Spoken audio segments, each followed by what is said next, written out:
Hi there everyone, I'm Mark Stutman from Folkway Music. Hope everyone's keeping well.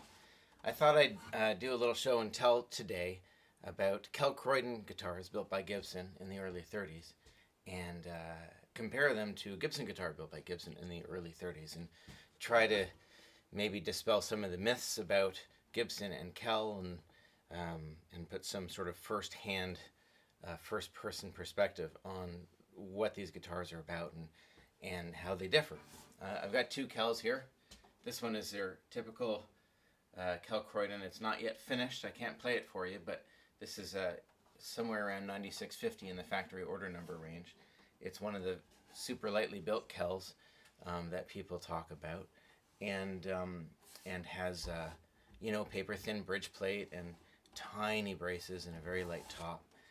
I don't have it strung, unfortunately, in time for this video, but you can kind of almost hear it's got nothing to it. It's a crazy lightly built guitar, one of these like 2.5 pounders with tiny braces on the inside. I don't know if you can see that. If I catch it in the light, you can see how small the back brace is. Anyways, around 9650 on the factory order number range. And then I've got this one that I have just finished up, which is also a Kel. It's 9690s or so on the factory order number range. And this one doesn't actually say Kel. It says Bauer on it, not Kel Kroydon. Interestingly, it's also got a Sitka spruce top. It's the only guitar of its kind I've ever seen with a Sitka top, a Kel with a Sitka top, and the only Bauer that I've seen from this period. Bauer was a fellow who was partners with S.S. Stewart. They made S.S. Stewart guitars and banjos in the early parts, until the early parts of the 1900s. He died in 1907. I don't know what the connection is between Gibson and S.S. Stewart in 1930. We know that they made Kel Kroydons labeled S.S. Stewart. Not very many of them, but they exist. And here's a Bauer, same guitar. So I'd have to do some more research, ask people who are more academic in the study of Gibson history than I am. I'm much more into the instruments than the history of the company. But it's the only one of its kind that I've seen. Anyways, I've just finished this. I've also just recently finished this one right here, which is a Gibson. This we listed on our website just last night. I believe it's already sold. This is an L-1 that I picked up in Montreal not very long ago, and I raced to get the neck set done. It says made in Canada on the headstock. Super clean guitar. Totally original, except for the new saddle after the neck reset. Basically within 50 factory order numbers of this Bauer. And they are different guitars. The Sitka spruce top obviously is a reason, but people always say, hey, what's the difference between a Kel Kroydon and a Gibson L1 or L2 or LO or LOO? And essentially, with the exception of the truss rod that the Gibson has and the Kel Kroydon doesn't, the guitars are pretty much identical. The trim is obviously different. The Kel Kroydon was a simple guitar with no back binding. It had this greenish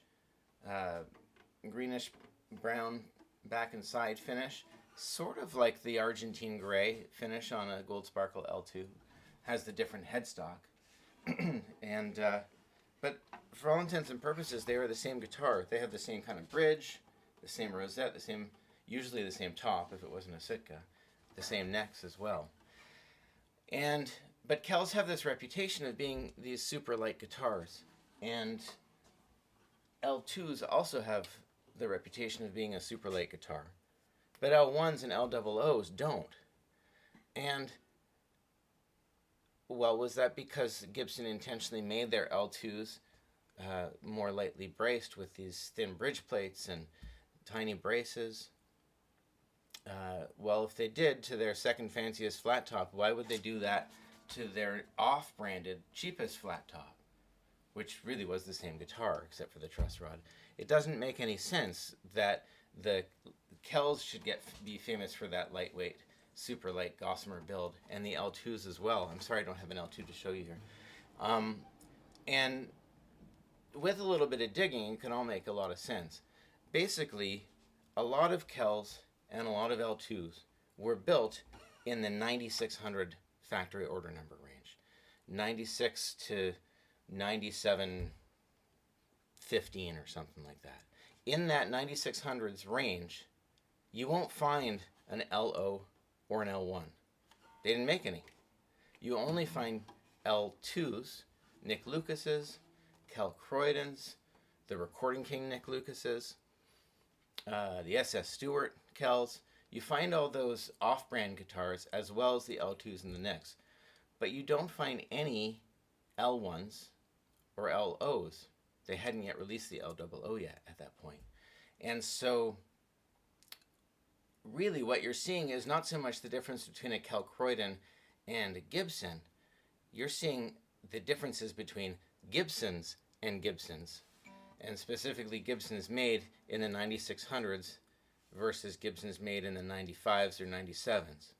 And a lot of people have always said, well, Kel Kroydons are special because they're different than Gibson. Well, they're not. If Gibson had made an L1 in that same factory order number range, which they didn't, this is 9736, they would be built much more like those super lightweight Kel Kroydons. And the Kel Kroydons that were built before the 9600 range and after the 9700 range were built just like the Gibsons from that range. They weren't as super light and gossamer as the Kel that I showed you at the outset. I mean, if we listen to the back on this guitar compared to the back on this guitar, you can hear how much of a lower pitch this back is at. This guitar doesn't have strings on it too, so it's not really even tensioned, but that back sounds a lot lower than this back. At least it does to my ear. I don't know what it's capturing on the microphone. And they're braced differently. This is a lightly built guitar, but it's not one of these Kel Kroydons that has a 40 thousandths of an inch bridge plate. Its bridge plate's more like 80 thousandths of an inch, which is still really light, but it's not the paper thin 40 thou. And it's not the paper thin versions of L2s that we see from around the same era. So it's really interesting. There's this bit of this false pretense about Kel Kroydons that they were super light. I think they are super light, but the crazy lightly built ones that are famous for their sort of feathery cloud-like feel are really around the 9650 factory order range, and that could be an L1, an L2, or a Kel Kroydon, or even a Nick Lucas. Many of those Kels don't exist anymore because they imploded. The string tension ruined them because they just really don't have a lot holding the top together. When you have braces that are, I don't have one here, but like on this guitar is amazing that it hasn't completely self-destructed, but when you have an 40 thousandths of an inch bridge plate and an X brace that's only a half an inch tall, or even less so, maybe 3/8, whereas the regular X braces are about 5/8 of an inch tall, it can't handle string tension. If you use regular strings, 12 to 53s, or maybe even heavier back in the day, these guitars just folded up. And so that's why we see a lot of guitars from this era that went back to the factory for repairs. We can prove that now by using shipping ledgers. We can find out which guitars went back, and we don't know why they went back, but you can look at the shipping ledgers and look at listings from 1937, and you'll see L2s, and you'll see Kel Kroydons that went back for repair, presumably to be retopped. And we see a lot of these guitars that have been retopped. We know that they've been retopped because of the morphology of the dovetail, of the top being laid over top of the dovetail, of there being wedge shims underneath the fingerboard, and having thicker finish, all in this area where there'll be more alligator finish all around the heel from where Gibson oversprayed the whole thing once they got finished. Now, a retopped guitar from 1936 is pretty darn similar to an original guitar from 1930, but they're a bit different because they would have retopped them with a 30s top, mid-30s top, which is thicker. The spruce is thicker, and the bracing is heavier, and the bridge plate's a bit heavier. The back and sides would still be as light as they were originally, and so you get these really interesting guitars that have a bit of a stiffer top but a very open back, which are often incredible sounding guitars. They have all the bass response of these lightly built backs. You want to keep them away from your belly when you're playing to let the back vibrate. But they have these slightly stiffer tops so they can handle a flat pick, they can handle a heavier attack, but they still give you all that crazy overtone development and sub bass that you get out of these really light guitars. It's really interesting. There's one other bit of a myth about Kel Kroydons. People talk about how their necks have no strength, and you always have these Kel Kroydons that have excessive relief or the skinny neck feel. Again, that's a generalization that doesn't stick to everything. This particular Kel, again, this is from the late 9600s, 96, 93. It's a Sitka top guitar. Let's ignore that for the time being. It's also a full neck guitar. So the fingerboard on this guitar is full thickness and what we consider normal. But a lot of guitars from this early period, from when Gibson went to these, well, from the late 20s really into about 1932, a lot of these guitars had a half thickness fingerboard. I don't know why. I can't answer that. Here's one of those. This guitar that's just finished up. I don't know if you can see how much thinner the fingerboard is here. But as opposed to being nearly 1/4 of an inch at the thickest part in the center of the guitar, this fingerboard is a 1/16 less, even at times more than that, almost 1/8 of an inch thinner. And what that does is it changes the neck feel tremendously on a guitar. This has more of a Ibanez gem kind of neck. It's pretty shallow, like 80 to 82 thousandths. 800 to 820 thousandths of an inch this way, versus almost a full inch in depth this way, 950, sometimes 970. These are much thinner necks, and these thinner necks are the ones that develop relief problems. The truss rod helps somewhat, but I find that many of these necks with a thin fingerboard require heat presses for them to cooperate, and which was done on this, and it's successful if you know how to do it, but mostly it just changes the feel of the guitar. The other thing that it changes tremendously is the sound of the guitar. Sort of the same way a wide neck Martin sounds different than a narrow neck Martin. A Banner Gibson sounds different than a non-Banner Gibson. The mass in the neck has a huge effect on the sound of an acoustic guitar, and what that mass is made out of. If that mass is made out of wood, or if it's made out of a hollow tube of metal, a T-bar, graphite. If you put mass in the neck, there's less acoustic damping happening with that neck, and more of the guitar's string energy is being transferred to the guitar. Whereas a thinner neck that's lighter is going to inhibit some of that energy transfer. Similarly, a tall nut gives you more break angle over the nut, engages the nut more in the guitar, and the guitars have a different kind of sound. So yes, this is red spruce. Yes, the Bauer I'm going to play for you is Sitka. But I think that the bigger difference in sound that you're hearing is the sound of a thin fingerboard versus the sound of a thick fingerboard. So, excuse my left-handedness, but here's the... they're both incredible, but they're differently incredible.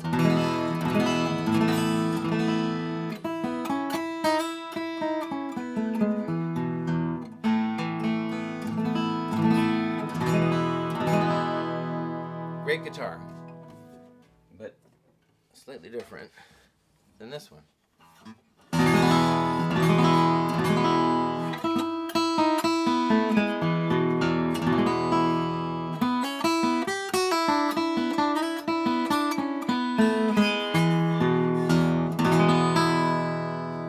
One is not better than the other. They're just quite different. This guitar can handle my heavy flat pick, can handle my heavy attack. I'm not going to start strumming on this guitar. That's really not what they're great at, but a precise flat pick or strong fingerstyle works great on these guitars. And they sustain, and there's a very strong and pronounced fundamental. There's still plenty of overtones, great bass response, meaty trebles, but the fundamental is there. It's very present. Whereas on the thinner fingerboard guitars, Kel Kroydon or Gibson, doesn't matter, the fundamental is backburned a little bit in favor of dark, smoky, open overtone stuff. The trebles are a little less meaty.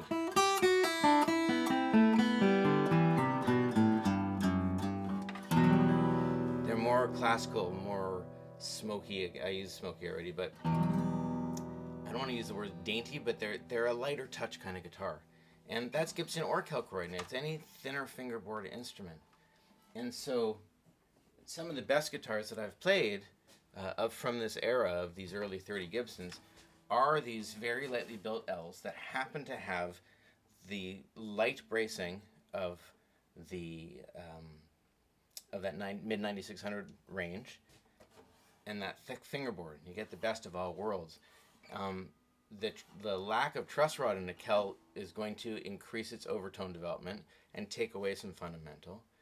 The addition of a truss rod in a Gibson is going to improve its fundamental and take away some of the overtones. And so, depending on what kind of player you are, you might prefer the truss rod, you might prefer the non-truss rod, but they're both great. And I just love the thickness of the treble notes and how strong the fundamental is and how much more sustain there is in this instrument because the neck is not absorbing so much of that string energy and kind of reducing the sustain as a result. Anyways, so Kel Kroydons, hopefully a bit of a myth busted. They are all over the map the same way Gibson is, and really what we're talking about with the reputation that Kels have is that mid-9600s factory order number range, which is when a lot of the Kels that we know of were actually built. So when you're shopping around for one of these guitars, the things to be basically looking for is what's the factory order number, how big are those braces, how thick is that bridge plate, what's the neck like, how thick is the neck. Those things will tell you a lot about what the sound is going to be. Obviously, the other thing you should be shopping for is what's the condition at the top, because a lot of these lightly built guitars developed a lot of this sort of belly and cave kind of look that this one doesn't have. And a lot of them were, because they were inexpensive guitars for so long, were repaired badly over time by people who didn't care because the guitar was only worth $100. So they have very, very skinny braces, 200 thousandths of an inch thick, and they tend to, there's not a lot of glue contact area, and with those very thin braces that feather out to nothing and very little contact area, they tend to rattle loose with vibration and with changes of season. And so a lot of Kel Kroydons have had improper brace regluing to them, particularly where the X brace meets the top right over here. There's a lot of pressure that makes those X braces want to pop off because of how lightly built the whole thing is. And I've seen too many that have really, really sloppy brace regluing right here on those X braces. And so once a brace is reglued badly, you really have a hard time redoing it again. And so it's important to check that they are glued nicely. Best to get it without repairs and bring it to somebody who knows how to repair them properly. Anyways, I hope you found that interesting, and we'll try to get some videos shot of this guitar, which is new to the store, or not so new to the store, but new to that it's finished to the store. We'll try to get some videos of this one played so you guys can all hear what this Sitka-topped Kel sounds like. And hopefully by then I'll also have this red spruce topped Kel with a thin fingerboard and, oh no, that's a thick fingerboard too. This is a thick fingerboard with the crazy thin 40 thousandths bridge plate, mid 9600s. So that one, by my estimation, is going to sound like $1 million. But we'll find out soon. I hope to finish it very soon. So hopefully I'll have both of these in the store in time for us to do a comparison with them for our next video, which, fingers crossed, will happen next week. Anyways, I hope you found that interesting. But go ahead and leave some comments. I'll do my best to reply to them as I can. And thanks for watching again. I appreciate you guys watching these videos. Take good care and happy playing. See you later.